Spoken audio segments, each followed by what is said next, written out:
Hi. Hi, how are you? Great. Thank you for agreeing to do this interview. Oh, thank you for asking me. Love it. And I think you have a great name. I haven't really come across anybody named Allison spelled like that, with an Y and a C. Oh, thanks. Thank you again for doing this. I've wanted to send you a message on Instagram for a while now, and I did, and I'm glad you accepted the invitation. Well, I'm glad you reached out and invited me. I'm happy to do this. Excited to meet, a whole new area of people. Yeah, all the way from Eastern Europe, actually. Yeah, Yeah. all the way from Bucharest, Romania to Salt Lake City. Where's that in Utah, right? Yes, Utah, more towards the West Coast. That's a long way. That is a long way. It is. I first came across your name on Wikipedia because I love pop culture. You don't know you were mentioned in the John Entwistle article, and because I love a lot of things about pop culture, and I'd like to think I'm this encyclopedia of random pop culture trivia. So I came I across, love that though.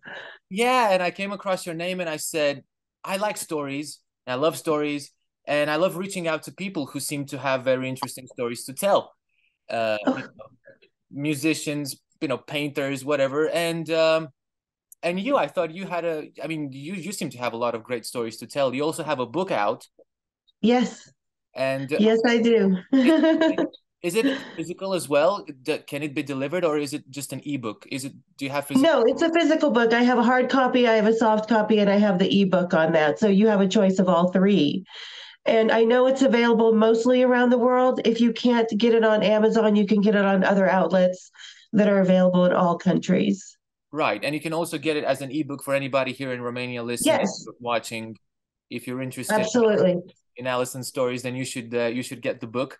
Um, I I think you're really, what am I mistaken if I say the spotlight was on you starting, the unfortunate moment John Entwistle died, and you just happened to, be there at a very unfortunate time in his life. And Yeah, no, I always say that, a lot of groupies who have written books before, they chose that spotlight. I simply woke up to it. It was not something I was looking for.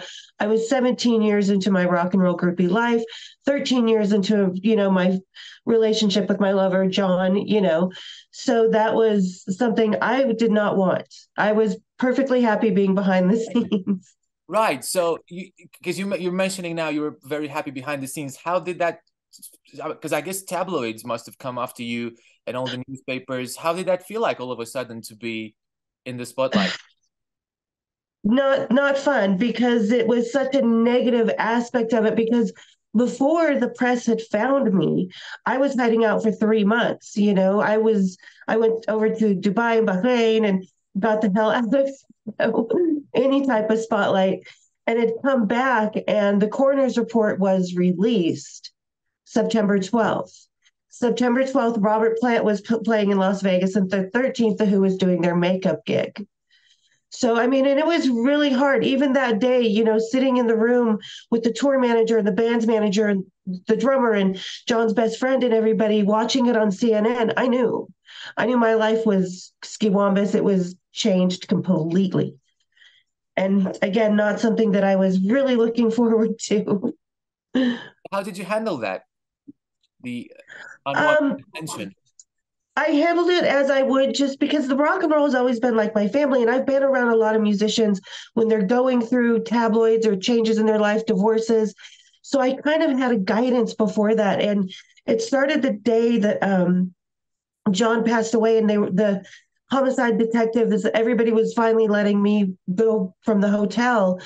And Bill Kerbishley and Rex King, who was manager and tour manager of The Who at the time, thought, oh, she could go out unnoticed. I'm like, no, no, no. I hang out at the Hard Rock for the past 8 years. This is my haunt. And people saw me the night before in the same clothes that I was about to do the walk of shame in. So I called the head of security who I knew and had myself snuck out the back and my car taken from the valet to the private back parking lot and drove right past all those paparazzi. And from then on, it was pretty much Cy and I trying to protect the privacy and the death of, and everything. And his own actions, not my actions, but Cy, John's best friend, who was in the room the night before and that morning. Yeah, we were a team all the way at protecting everything until that coroner's report came out and my unlisted phone number and address were in it. And that's when all the tabloids descended on September 12th of that year of 2002. So I ran away. I actually went to Los Angeles and hung out with Cy and the rest of the band and Robert Plant and everybody at the Sunset Marquee, right in front of tabloid people sitting there at the front door trying to find me. And they never found me. And it was brilliant. And how long did that last? A couple of months, I suppose, maybe. It lasted about another 3 weeks because the decision was made because they were harassing my family, they were harassing John's family, they were harassing all the friends, all my friends, going into the clubs, the strip club I worked at.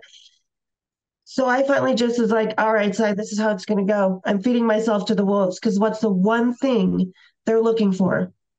What's the one thing that's going to make them stop and leave everybody alone? So I did an interview with a tabloid, this Mail on Sunday, which was 99% and nothing of what I said.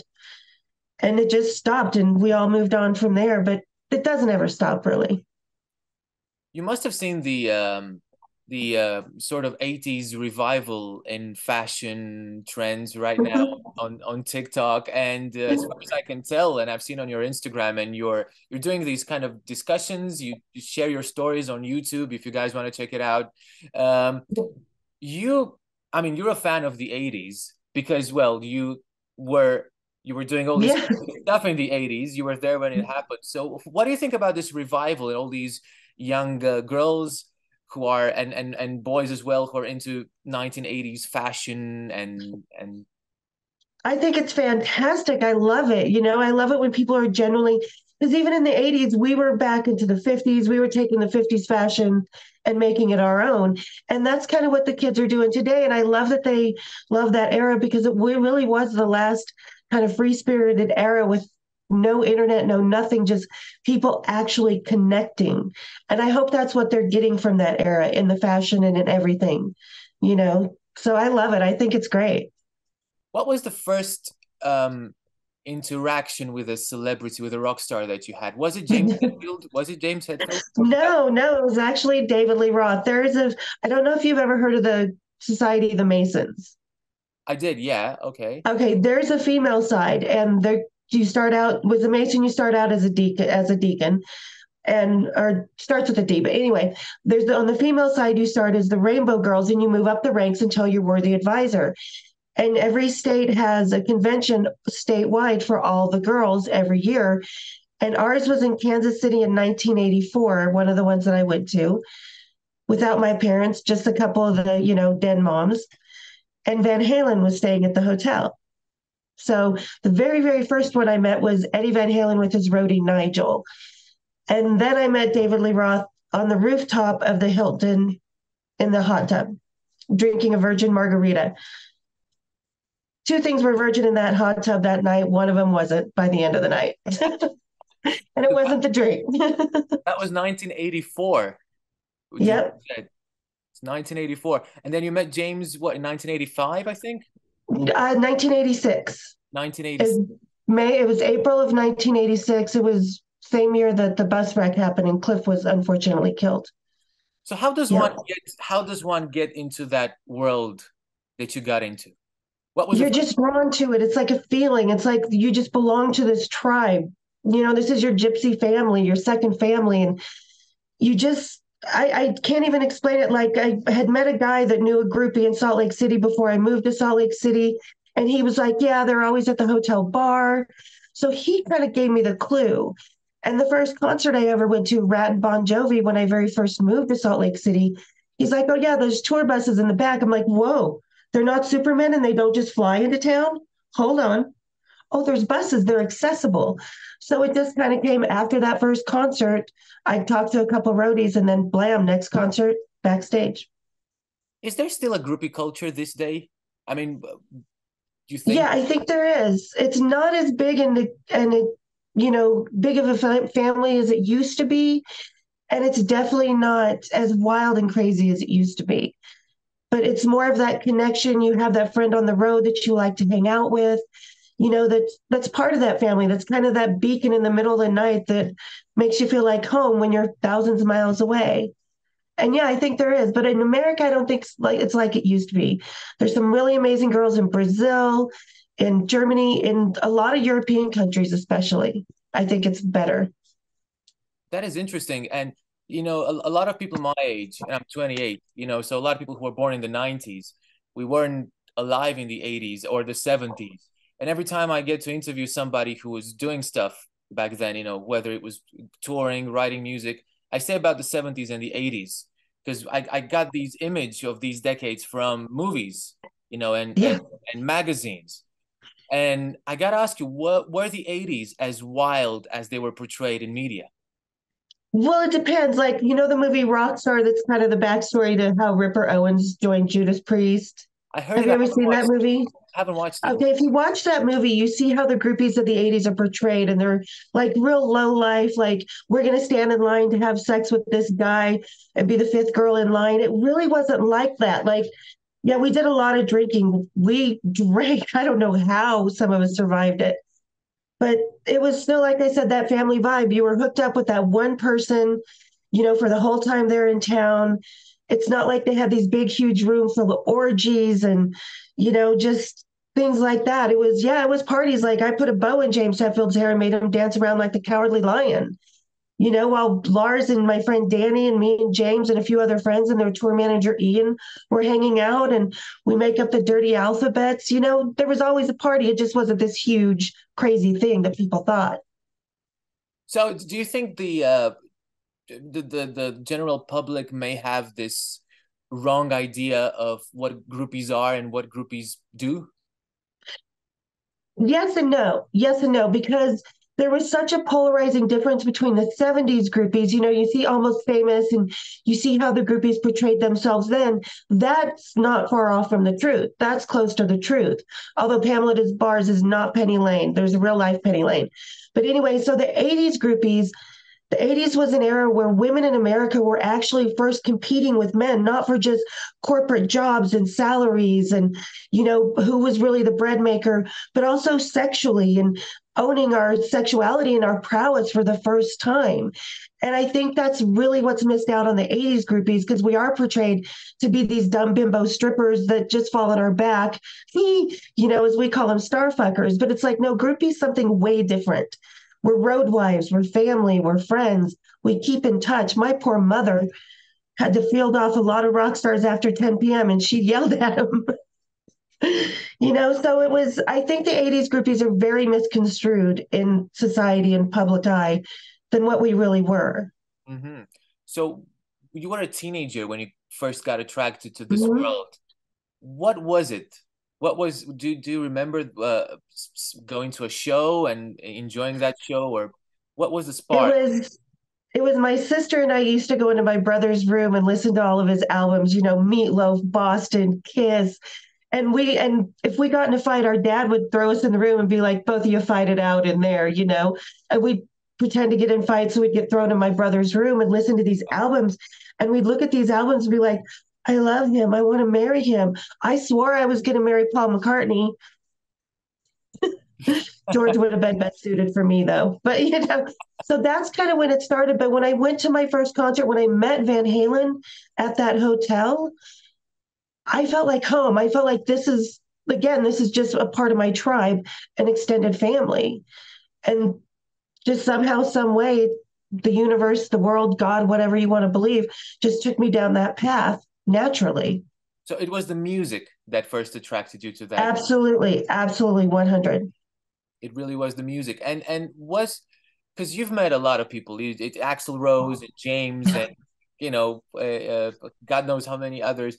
Is there anyone you found you were fond of in particular? Not especially for their musical skills, but for the way they acted, and for Every single one of them. Every single one of them. Because one thing that the 80s groupies were different, we were not dating that rock star on stage. The second you get off that stage, you put your rock star in your road case. I'm dating the man you are off that stage in the hotel bar. right. But, and you have friendships, connections, but of course, at some point, you have that rare one or two or three that you have more feelings for. And really, honestly, the one I had the most feelings, Vincent Paul of Pantera. We spent 8 years,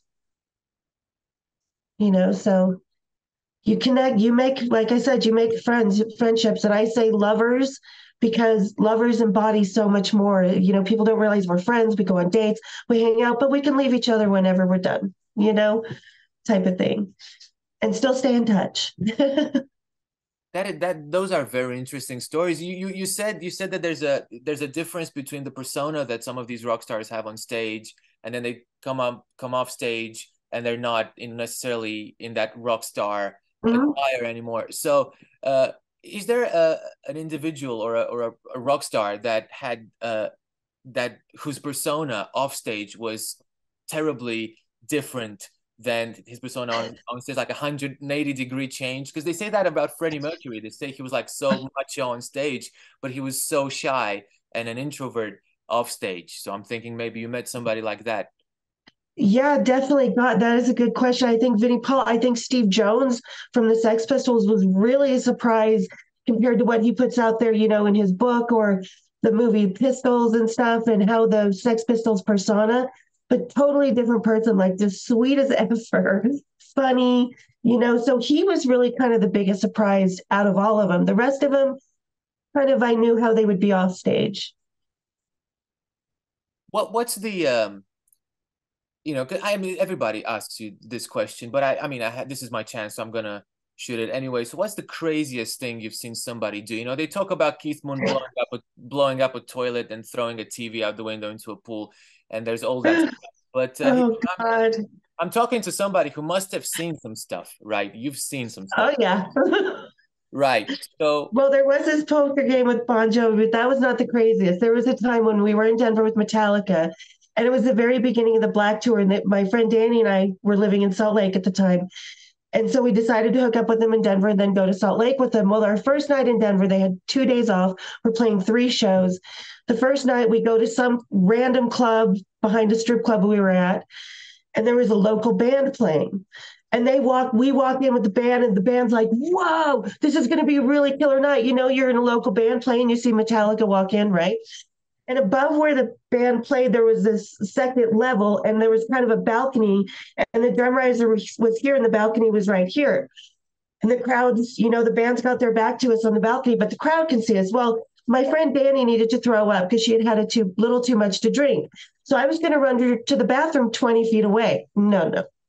Lars was like, no, I'll take care of her. Don't worry. I'm like, oh, okay. Lars has taken care of her for years, whatever. No, this guy does not take her to the bathroom. He leans her over that railing, grabs her beautiful blonde hair, pulls it back, and he's like, just go ahead, just let it go. So she starts throwing up. It bounces off a cymbal, hits the bass player. Yeah, you can imagine and Lars is just waving, hey, at the crowd. The crowd's like, oh my God, the bass player starts throwing up. The lead singer was standing there looking up with his mouth open at a full on wail. It was not pretty. So James and the tour manager at the time, Ian, come down with our shots of Jaeger. Danny grabs the Jaeger, swishes her mouth, tosses it. We're like, all right, this is the night we're having. So we had to get real out of that club real fast. that's So fun. yeah, Laura's making my friend Danny puke on another band. Yeah, that's a story not many people can tell, right? But I mean, on a more serious note, you mentioned the whole craziness of the 80s, and you mentioned people drinking and doing lots of drugs. You must have seen people doing drugs. Oh Uh, yeah. have you dealt with loss at the time? Did you have any close friends or Well, Danny was with him. I was always with James. So Danny was with Lars, but oh yeah, Lars definitely had an issue back then.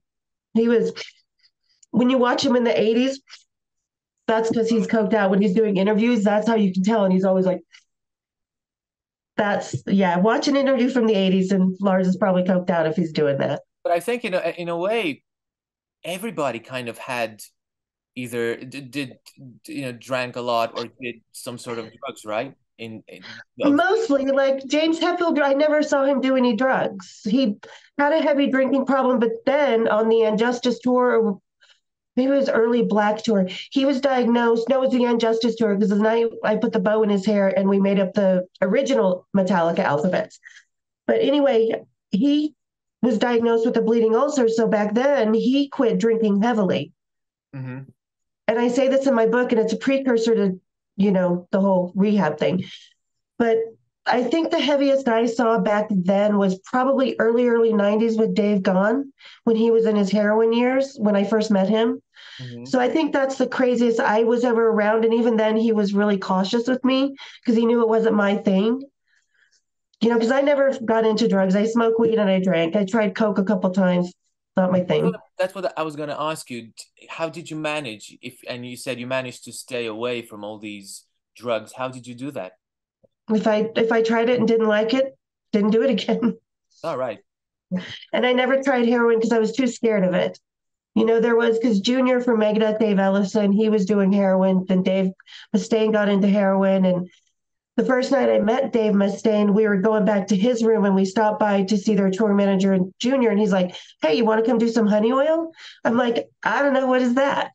And Dave's like, "Yeah, if that she doesn't know what it is, we're not going to get her started on that." So I was lucky to have that environment around me. What was that? Was that heroin?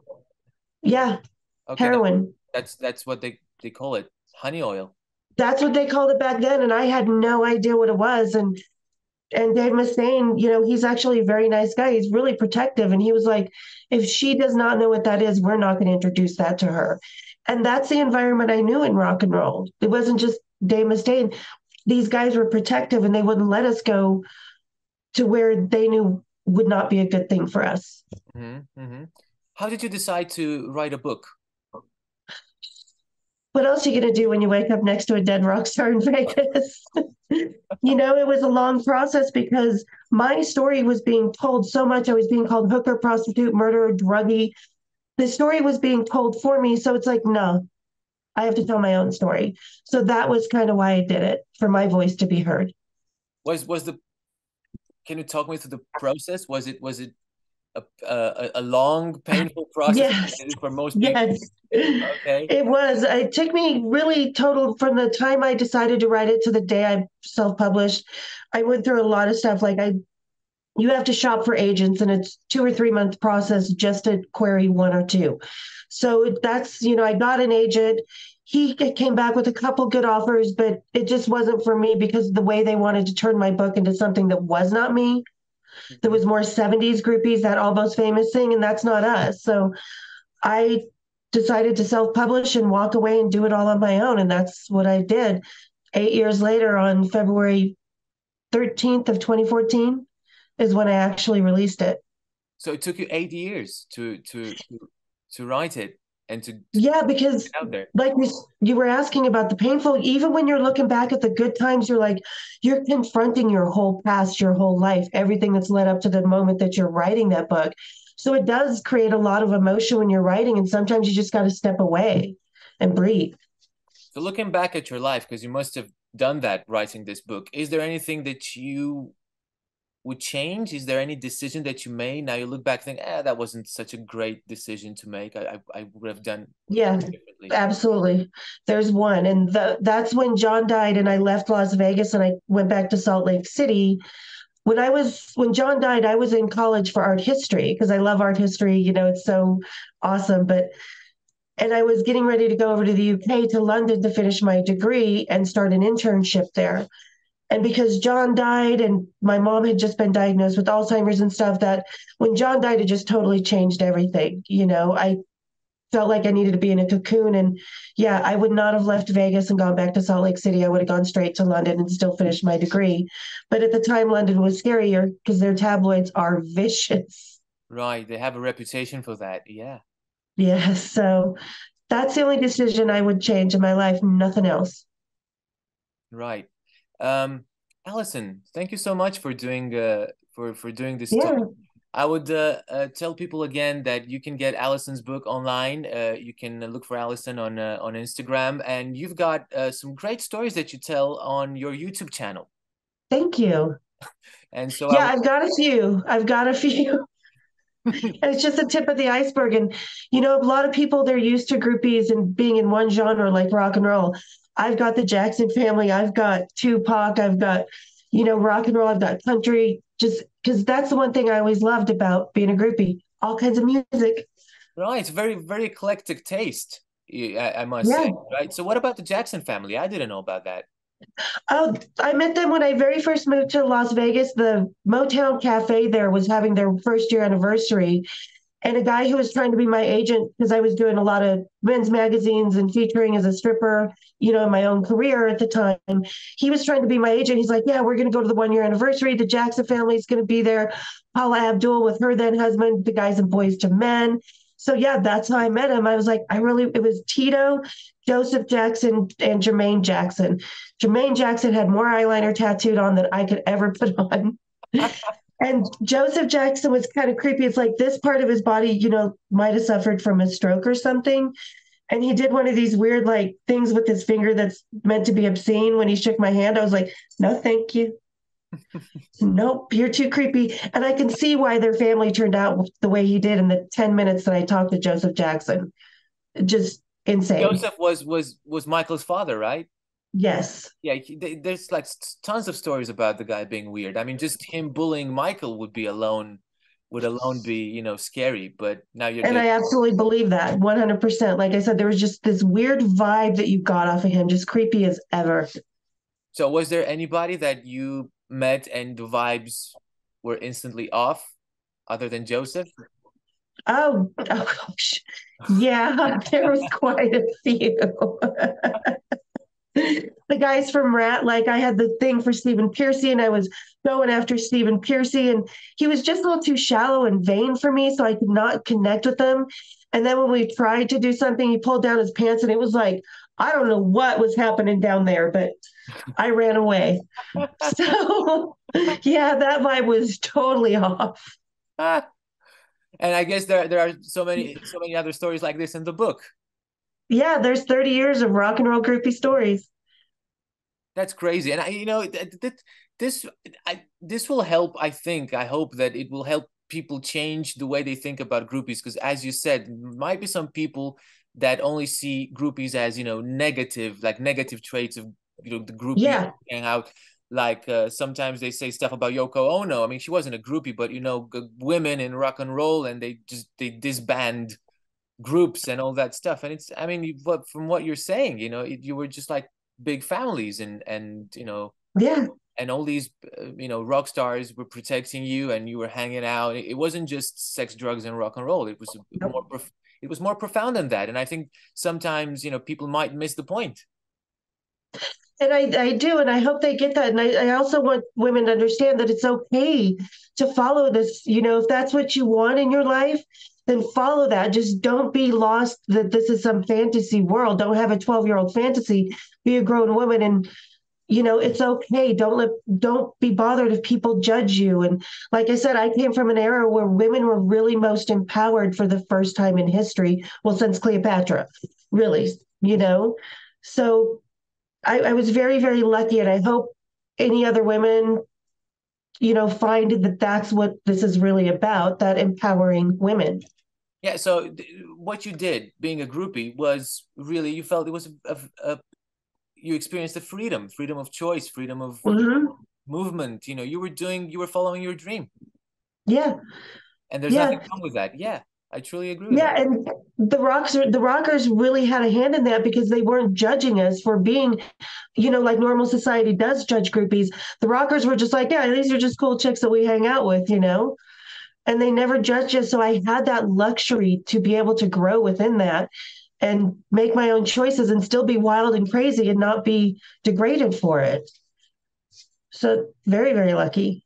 And something that I didn't know, and I'm finding out just right now because you're telling me that a lot of the times it wasn't just a one-off stand. Well, sometimes maybe it was a one-off stand, but you're talking about on and off for years. We just like hang out with a certain musician that you like, and you're Yeah, so you wouldn't necessarily call it a relationship, would you? Was it just it's a different type of relationship. Like I said, it's a lover. I had lovers. Like I knew John Entwistle for 13 years. A lot of people don't realize that.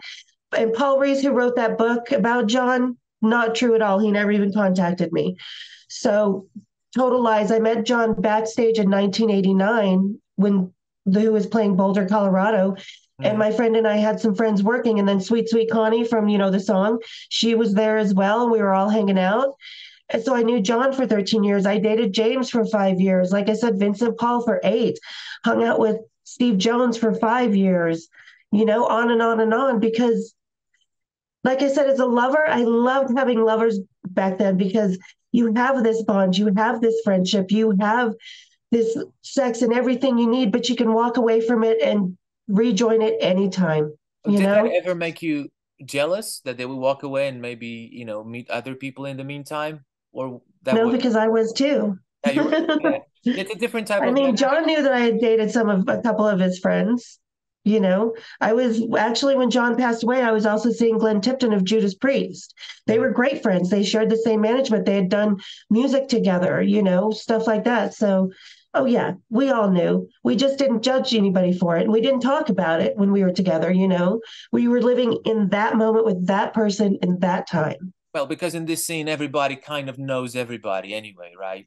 I guess. Yeah, it's So a small world. it really is a small word. Well, Alycen, thank you again for doing this interview. And to anybody who's going to listen to this and watch this, go get Alycen's book, check out her Instagram and her YouTube stories because they're great. And thank you again for talking to me tonight. No, thank you so much for having me. And if you could provide the link, I'll provide it for my people on my channel, my YouTube as well. Sure. So, and really, really thank you for having me. Thank you so much for finding me and stuff. I truly appreciate it. I appreciate it too. I'll send you the link when All right. when this goes online. All right. Thank you so much. Thank you And so we'll much. talk to you soon. Stay in touch too. Yeah, thank you. Thank you, Alycen. See you. We'll talk on All right. Instagram. Thank you. All right. Bye Bye bye. bye bye.